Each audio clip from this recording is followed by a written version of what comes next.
ताजमहल क्या वास्तव में ही ताजमहल था या फिर किसी हिंदू मंदिर को तोड़कर उसका मॉडिफिकेशन कराया गया था? इतिहास के पन्नों में ताजमहल को लेकर ऐसे अनेकों राज छुपे हुए हैं जिनका आए दिन खुलासा होता रहता है। कुछ इसी तरह का खुलासा करते हुए एक व्यक्ति ने ताजमहल में मौजूद 22 बंद कमरों को खोलने की एक याचिका दायर की है।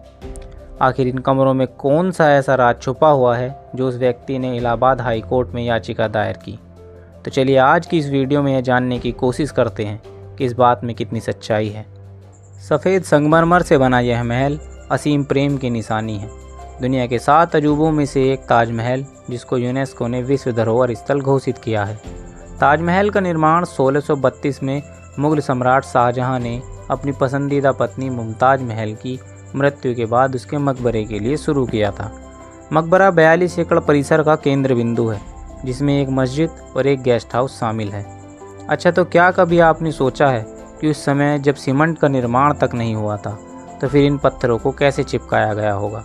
कैसे इस भव्य महल का निर्माण किया गया होगा कि ये कई साल बीत जाने के बाद भी आज तक वैसा ही है जैसा कई सालों पहले था? आखिर सैकड़ों साल पहले ताजमहल को कैसे बनाया गया था, जिस वजह से आज भी ये खूबसूरती की मिसाल देते हुए लोगों को अपनी ओर आकर्षित कर रहा है? उस वक्त पत्थरों को चिपकाने के लिए या आधारशिला बनाने के लिए खास तरह का मटेरियल तैयार किया गया था।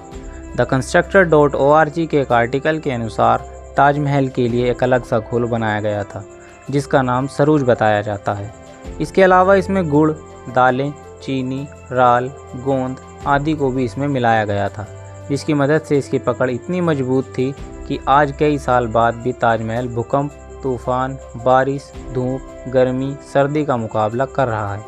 ताजमहल को इस्लामी कला का रत्न भी कहा जाता है, क्योंकि इसे बनाने में जो कलाकारी की गई है वो दुनिया भर के लोगों को अपनी ओर आकर्षित करती है। इमारत को बनाने में मुख्य वास्तुकार की भूमिका में उस्ताद अहमद लाहौरी थे। इसके निर्माण में उज्बेकिस्तान के बुखारा से शिल्पकार सीरिया, ईरान से सुलेखनकर्ता, भारत से पच्चीकारी के कारीगर, बलूचिस्तान से पत्थर तराशने और काटने वाले कारीगर, कंगूरे, बुर्जी और कलश आदि बनाने वाले कारीगरों समेत 27 कारीगर शामिल थे, जिन्होंने इस भव्य इमारत को बनाने और तराशने में अपना योगदान दिया। इन सभी कारीगरों के साथ में तकरीबन 20,000 से अधिक मजदूरों ने काम किया। कहा जाता है कि निर्माण सामग्री को लाने के लिए 1,000 से अधिक हाथियों का प्रयोग किया गया था। सफ़ेद संगमरमर में जड़े कीमती और अर्ध कीमती पत्थरों में चीन से जेड और क्रिस्टल, तिब्बत से फिरोजा, अफगानिस्तान से लैपिस लाजुली, श्रीलंका से नीलम और अरब से कार्नेलियन समेत कुल मिलाकर 28 तरह के बहुमूल्य पत्थर और रत्न श्वेत संगमरमर में जड़ाए गए थे। हाथी दांत सफ़ेद संगमरमर का मकबरा दिखने में बेहद खूबसूरत है, जिसमें पत्थर का काफ़ी बेहतरीन काम किया गया है। बताया जाता है शाहजहां ने इसका निर्माण करवाने के बाद अपने सभी कारीगरों के हाथ कटवा दिए ताकि कोई और दूसरा इस ताजमहल जैसी कोई इमारत ना बना पाए। लेकिन ये सिर्फ एक अफवाह है। शाहजहां ने ताजमहल बनवाने वाले मजदूरों के हाथ नहीं कटवाए थे। इतिहासकारों के मुताबिक शाहजहां ने मजदूरों से जिंदगी भर की पगार देकर उन्हें आजीवन काम ना करने का वादा करवाया था। यह तो हुई ताजमहल के इतिहास के बारे में कुछ बातें। तो अब बात करते हैं कि क्या वास्तव में ताजमहल कभी शिव मंदिर हुआ करता था? तो चलिए आपको बताते हैं कुछ ऐसी जानकारी जो प्रसिद्ध शोधकर्ता और इतिहासकारों के द्वारा ताजमहल के बारे में बताई गई। कुछ लोगों का मानना यह भी है कि इस इमारत को शाहजहां ने नहीं बनाया था। लोग मानते हैं कि यह एक हिंदू मंदिर था जिसे शाहजहां ने मकबरे में परिवर्तित कर दिया था।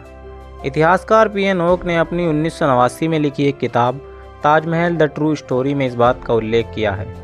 पीएन ओक के अनुसार यह स्मारक भारत पर मुस्लिम आक्रमण के दशकों पहले 1155 में बनाया गया था। इसका नाम ताजमहल संस्कृत शब्द तेजो महल्य का बिगड़ा रूप है, जो एक शिव मंदिर को दर्शाता है। अब इसी में एक बात यह भी है कि ताजमहल के दरवाजे के एक टुकड़े की एक अमेरिकन प्रयोगशाला में की गई कार्बन जांच से पता चला है कि लकड़ी का वो टुकड़ा शाहजहां के काल से 300 वर्ष पहले का है। कुछ इतिहासकारों का मानना है कि शाहजहां यमुना के दोनों किनारों पर एक एक ताजमहल बनवाना चाहता था, जिसमें दूसरा ताजमहल काले संगमरमर से निर्मित होता। जब एक ही ताजमहल को बनने में इतना समय और धन लग गया तो ऐसे में शाहजहां के लिए हूबहू एक दूसरा ताजमहल बनवाना मुमकिन ना हो सका। अब हम बात करते हैं इलाहाबाद हाई कोर्ट में दर्ज उस याचिका की। इलाहाबाद कोर्ट में ताजमहल के बंद कमरों को खोलने की याचिका दायर की गई है, जिसमें यह कहा गया है इसके 22 कमरे खुलवाए जाएं। और उनकी सही तरीके से जांच की जाए। दायर याचिका में इस बात का दावा किया गया है कि इसमें हिंदू देवी देवताओं की मूर्तियां हैं। याचिकाकर्ता ने एएसआई से सवाल करते हुए कहा कि ये कमरे क्यों बंद हैं, इसका कोई कारण है। उन्होंने यही सवाल मिनिस्ट्री ऑफ कल्चर से भी पूछा। इसके जवाब में सुरक्षा कारण का मुद्दा निकल कर आया। अब यही कारण है इसके बंद होने का या फिर कुछ और, इसका पता याचिका की सुनवाई और जांच के दौरान ही पता लगेगा। तो आपको क्या लगता है, इस याचिका में कोर्ट का क्या फैसला आएगा? क्या वास्तव में किसी हिंदू मंदिर को मॉडिफाई करके ताजमहल का निर्माण किया गया था? अपनी राय हमें कमेंट करके बताएं। वीडियो अच्छी लगी हो तो वीडियो को लाइक करें, साथ ही चैनल को सब्सक्राइब करके नोटिफिकेशन बेल को भी ऑन कर लें। इसी के साथ वीडियो को यहीं ख़त्म करते हैं। बाकी मैं मिलता हूँ आपसे नेक्स्ट वीडियो में, तब तक के लिए गुड बाय।